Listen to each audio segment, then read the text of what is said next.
الحمد للہ رب العالمین والصلاة والسلام علی سید الانبیاء والمرسلین اما بعد فاعوذ باللہ من الشیطان الرجیم بسم اللہ الرحمن الرحیم یا رب لک الحمد کما ینبغی لجلال وجہک وعظیم سلطانک رب اشرح لی صدری ویسر لی امری واحلل عقدۃ من لسانی یفقہوا قولی رب زدنی علما۔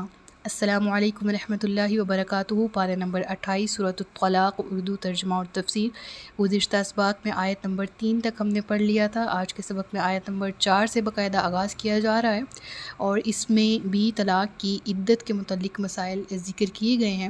شروع کرتے ہیں۔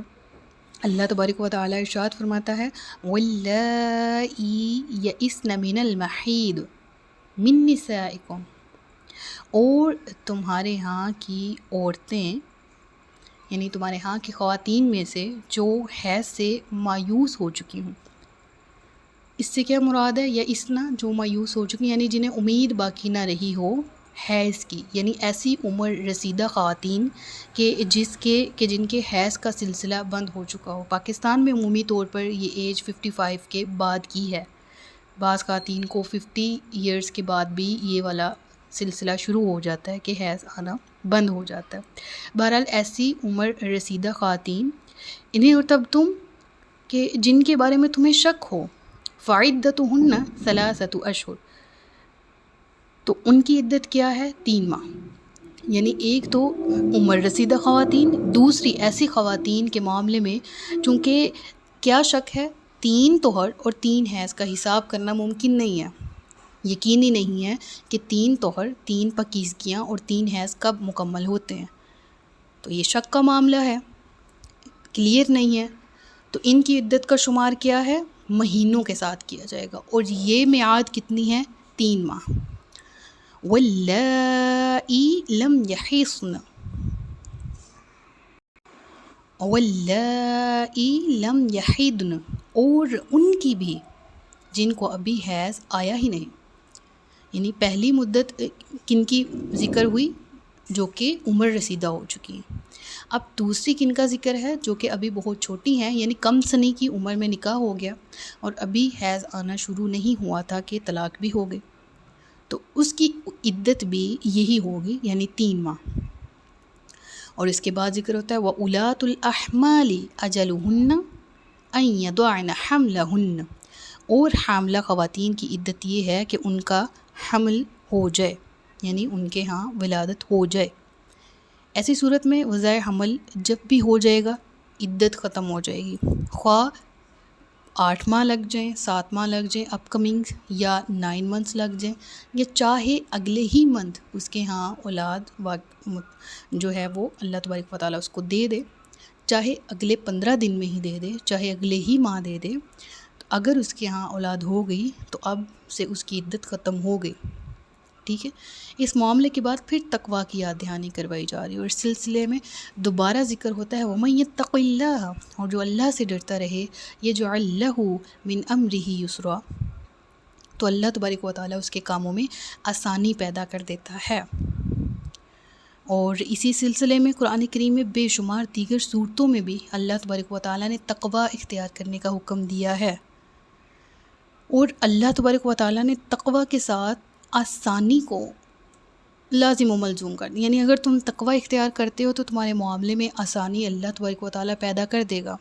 اور اس معاملے میں اسپیشلی عدت کے معاملے میں، کیونکہ خواتین جو ہیں وہ کافی سینسٹیو ہوتی ہیں، اعصابی لحاظ سے بھی اور فزیکلی لحاظ سے بھی، اور ان معاملات میں خاص طور پر ان کے معاملات کو خوش اسلوبی سے نبھانے اور توجہ کے ساتھ مستحکم طریقے سے ان معاملات کو سورٹ آؤٹ کرنے کی یہاں پر ہمیں ترغیب دی جا رہی ہے، اور کہا کہ یاد رکھو کہ اللہ سے ڈرتے رہو، معاملات کو اچھے طریقے سے حسن اسلوب کے ساتھ نبھاؤ، اور اللہ تبارک و تعالیٰ کا تقویٰ اختیار کرو، بے شک اللہ تمہارے کاموں کو آسان کر دے گا۔ اللہ فرماتا ہے ذَلِكَ أَمْرُ اللَّهِ أَنزَلَهُ إِلَيْكُمْ، یہ اللہ کا حکم ہے جو اس نے تمہارے لیے نازل کر دیا ہے، تمہاری طرف نازل کر دیا ہے، یعنی اس حکم کے ذریعے اللہ تبارک و تعالیٰ نے ذمہ داری لے لی ہے کہ میرے بندوں میں سے جو کوئی میرا تقویٰ اختیار کرے گا تو میں اس کے معاملات میں ضرور آسانیاں پیدا فرما دوں گا۔ اور یہ تقوی ہی ہے جس کا ایک اور ثمر ہے جس کا ذکر ہے، وَمَن يَتَّقِ اللَّهَ يُكَفِّرْ عَنْهُ سَيِّئَاتِهِ، اور جو اللہ کا تقوی اختیار کرے گا وہ یعنی اللہ اس کی برائیوں کو اس سے دور فرما دے گا۔ اور اس حکم کا تعلق خاص طور پر آخرت کے ساتھ ہے، یعنی اللہ کا تقوی اختیار کرنے والے شخص کی دنیاوی معاملات میں بھی آسانیاں پیدا کر دی جاتی ہیں، اور آخرت کے احتساب کے حوالے سے بھی اس کے نامہ اعمال کو گناہوں سے پاک کر دیا جاتا ہے۔ سبحان اللہ۔ وَيُعْظِمْ لَهُ أَجْرًا، اور اسے بہت بڑا اجر و ثواب عطا فرمائے گا۔ پھر ذکر ہوتا ہے اسکنوہن من حیث سکنتم من وجدکم، اور ان عورتوں کو وہیں رکھو جہاں تم خود رہتے ہو اپنی حیثیت کے مطابق۔ دیکھیں آیت کے آغاز میں ہم نے اس سورہ کے آغاز میں پڑھا تھا نا، لا تخرجوہن من بیوتہن ولا یخرجن، نہ تم انہیں اپنے گھروں سے نکالو اور نہ ہی خواتین کو کہا کہ تم از خود نکلو۔ تو اس حوالے سے مزید یہاں پر وضاحت کی جا رہی ہے کہ عدت کے دوران متعلقہ خاتون کو بدستور ویسی ہی رہائش فراہم کی جائے جیسی تمہارے اپنے استعمال میں ہے، جیسی رہائش وہ پہلے گزار رہی تھی۔ ایسا نہ ہو کہ اگر حکم تو ہے کہ اپنے گھر میں رکھو تو تم ایسی جگہ پر رکھ لو جہاں پر اس کے لیے رہنا موافق نہیں ہے، یا جس جگہ وہ رہ رہی ہے اس کو ہی اس پر تنگ کر دو، یا کسی جگہ کو جس طرح کوارٹر بنائے گئے ہوتے ہیں دوسرے لوگوں کے رہنے کے لیے جو گھر کے خادمین ہوتے ہیں، وہاں پر شفٹ کر دو کہ یہ بھی تو گھر ہی ہے۔ نہیں، اس کو ویسی ہی حیثیت دو جیسی پہلی تھی۔ ہاں اب وہ تمہاری عدت میں تو ہے، ٹھیک ہے، لیکن اب تمہاری اس کی ذمہ داری ابھی بھی تم پر موجود ہے۔ اور ساتھ ہی کہا وَلَا تُضَارُّوهُنَّ لِتُضَيِّقُوا عَلَيْهِنَّ، اور انہیں کوئی تکلیف نہ پہنچاؤ انہیں تنگ کرنے کے لیے۔ یعنی ایسا نہ ہو کہ اگر گھر سے نکالنے کا آپشن تو موجود نہیں ہے، اب گھر میں تو رکھنا ہے، تو پھر گھر میں اس طریقے سے تکلیف اور ایذا پہنچاؤ کہ وہ خود ہی باہر نکلنے کا فیصلہ کر لیں، وہ خود ہی گھر چھوڑنے پر آمادہ ہو جائیں۔ ایسا بھی نہیں کرنا، یعنی ایسا طریقہ بھی اختیار نہیں کرنا جس سے وہ خود گھر سے نکلنے پر آمادہ ہو جائیں، یعنی بدنیتی پر مبنی کوئی بھی طریقہ تم استعمال مت کرو۔ اور اسی طریقے کو اس سے منع کیا گیا کہ انہیں تکلیف نہ دو، انہیں تنگ کرنے کے لیے ایسا نہ کرو۔ اور پھر ذکر ہوا ان کن اولات حمل فانفقوا علیہن حتی یضعن حملہن، اور اگر وہ حاملہ ہوں تو ان پر خرچ کرتے رہو یہاں تک کہ وہ حمل سے فارغ ہو جائیں۔ کتنا دین اسلام ہمارے لیے آسان اور سہل ہے، کتنا احساس ایک دوسرے کا کرنے کی ترغیب دیتا ہے، کتنی ہمدردی اس دین نے ہمیں سکھائی ہے کہ اللہ تبارک و تعالیٰ فرما رہا ہے حاملہ عورت کو انتہائی توجہ و نگہداشت کی ضرورت ہوتی ہے، بہت سینسٹیو سچویشن ہوتی ہے اس کی، اور خاص طور پر یہاں حکم دیا گیا کہ طلاق دینے کے بعد بھی حاملہ خاتون کا خیال رکھتے ہوئے اس کی تمام ضرورتوں کو پورا کرتے رہو۔ فَإِنْ أَرْضَعْنَ لَكُمْ فَآتُوهُنَّ أُجُورَهُنَّ، پھر اگر وہ تمہارے لیے تمہارے بچے کو دودھ پلائیں تو انہیں ان کا معاوضہ بھی ادا کرو۔ وَأْتَمِرُوا بَيْنَكُمْ بِمَعْرُوفٍ، اور آپس میں مشورہ کر لیا کرو بھلے طریقے سے۔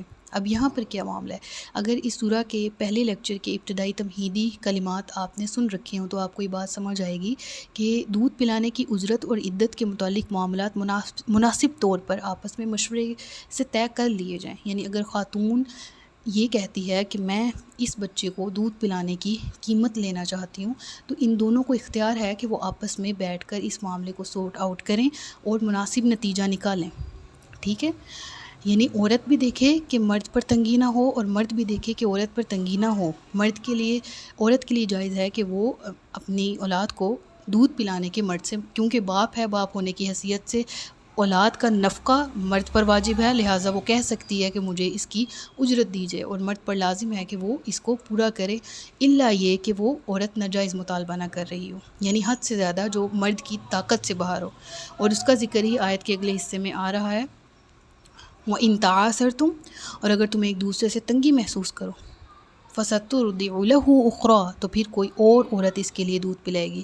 یعنی مثلا خاتون ہے، وہ ضد میں آ کر دودھ پلانے سے انکار کر دے، یا اس قدر معاوضہ مانگے جو مرد ادا نہ کر سکے، یا مرد معاوضہ دینے سے انکار کر دے، یا کسی اور طریقے سے دونوں فریقین میں آپس میں ایک دوسرے کی طرف سے زیادتی کا خدشہ ہو، یا کوئی بھی ایک دوسرے پر زیادتی کی ٹھان لے، تو ضروری ہے کیا فسترضع لہ اخری، کہ پھر کوئی اور دوسری عورت کا بندوبست کر لیا جائے جو بچے کو دودھ پلائے.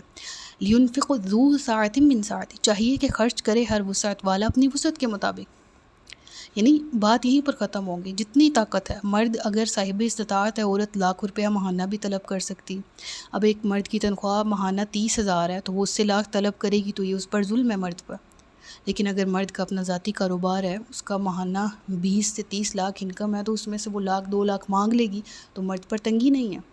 ٹھیک ہے، تو عورت خیال رکھے مرد کی جیب کے مطابق وہ اپنا اختیار مطلب اپنی خواہش ظاہر کر سکتی ہے. ٹھیک ہے، اور ہر مرد کو بھی کہا گیا کہ اپنی وسعت کے مطابق تم خرچ کرو. ایسا نہیں ہے کہ اگر تم بھی، مرد کو بھی ساتھ ہی حکم دیا گیا کہ کیا اگر تمہارے پاس مال و دولت ہے وافر مقدار میں، اور فار ایگزامپل اسی مثال کو لے لیتے ہیں، تم 20-25 لاکھ ماہانہ کماتے ہو اور تمہاری بیگم تم سے یعنی ایکس وائف جو ہے وہ تم سے دودھ کا جو معاوضہ ہے وہ طلب کرتی ہے 1,00,000، تو تم اس پر تنگی کرو یا تم اس پر ناک چڑھاؤ یا نہ دو یا اس پر تنگی برتو، تو یہ تمہارے لیے بھی جائز نہیں. یعنی دونوں کو کہا گیا کہ اپنی اپنی جو ہے وہ قرآن کے معاملات کے مطابق ایک دوسرے کی آسانی دیکھتے ہوئے معاملات کو سلجھایا جائے.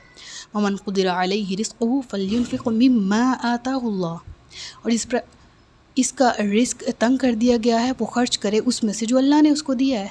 سمپل، یعنی جس کی تنخواہ جتنی ہے، جس کی آمدنی اتنی ہے، وہ اس کے مطابق طے کر سکتا ہے. اب مرد ہے، اس کی ماہانہ 30,000 ہے تنخواہ، وہ کہہ سکتا ہے کہ میں آپ کو صرف 2,000 دے سکتا ہوں یا میں آپ کو 5,000 دے سکتا ہوں، تو عورت سمجھے کہ اس کے لیے اتنا ہی دینا آسان ہے.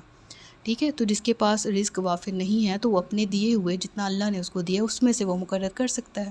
کیونکہ لا یکلف اللہ نفسا الا ما اتاها، لا یکلف اللہ نفسا الا ما اتاها، اللہ کسی جان کو ذمہ دار نہیں ٹھہراتا مگر اسی قدر جو اس نے اسے دے رکھا ہے. مراد کیا ہے کہ اب دیکھیں یہاں پر آسانی آ گئی نا، مرد کے لیے بھی اور عورت کے لیے بھی، دونوں میں سے کسی پر نہ ظلم کیا جا رہا ہے اور نہ کسی کو ناجائز اختیارات دیے جا رہے ہیں. جو بھی معاملات تھے اللہ نے ایک دوسرے کو، یعنی عورت کے جو بچے کی پرورش سے متعلق حقوق ہیں وہ اس کو پھر بھی دیے گئے، اور کہا ایک دوسرے کی آسانی دیکھو، ایک دوسرے پر تنگی نہ کرو، کیونکہ اللہ تبارک و تعالیٰ کسی کو ذمہ دار نہیں ٹھہراتا، کسی پر سختی نہیں ڈالتا. کس معاملے میں؟ اللہ تبارک و تعالیٰ کہ جو چیز اس کو دے رکھی ہے وہ اس کو اتنا ہی حیال کرے گا، اس سے زیادہ اس پر برڈن نہیں ڈالے گا. یعنی عدت کے دوران متعلقہ کی رہائش، حمل کے دوران اس کا نان، نفقہ، رضاعت کی اجرت وغیرہ کے معیار کا انحصار مرد کی مالی حیثیت کے مطابق ہونا چاہیے. اگر کشادگی ہے تو متعلقہ پر بھی اسے اسی انداز میں خرچ کرنا چاہیے مرد کو، اور اگر تنگ دستی کی کیفیت تو ظاہر ہے کہ وہ اسی حد تک مکلف ہے جس حد تک اس کی استطاعت ہے، اور اللہ ہر قسم کے حالات سے باخبر ہے. سیجعل اللہ بعد عسر یسرا، عن قریب اللہ تنگی کے بعد آسانی بھی پیدا فرما دے گا. بے شک. یہاں تک ہمارا آج کا سبق مکمل ہوتا ہے. انشاءاللہ نیکسٹ سبق میں حاضر ہوں گے. صدق اللہ العلی العظیم و صدق رسولہ النبی الکریم. سچ فرمایا اللہ نے جو عظمت والا ہے. اپنا بہت سا خیال رکھیے گا، مجھے دعا میں یاد رکھیے گا. تاجدار ختم نبوت زندہ باد، پاکستان پائندہ باد. السلام علیکم ورحمۃ اللہ وبرکاتہ.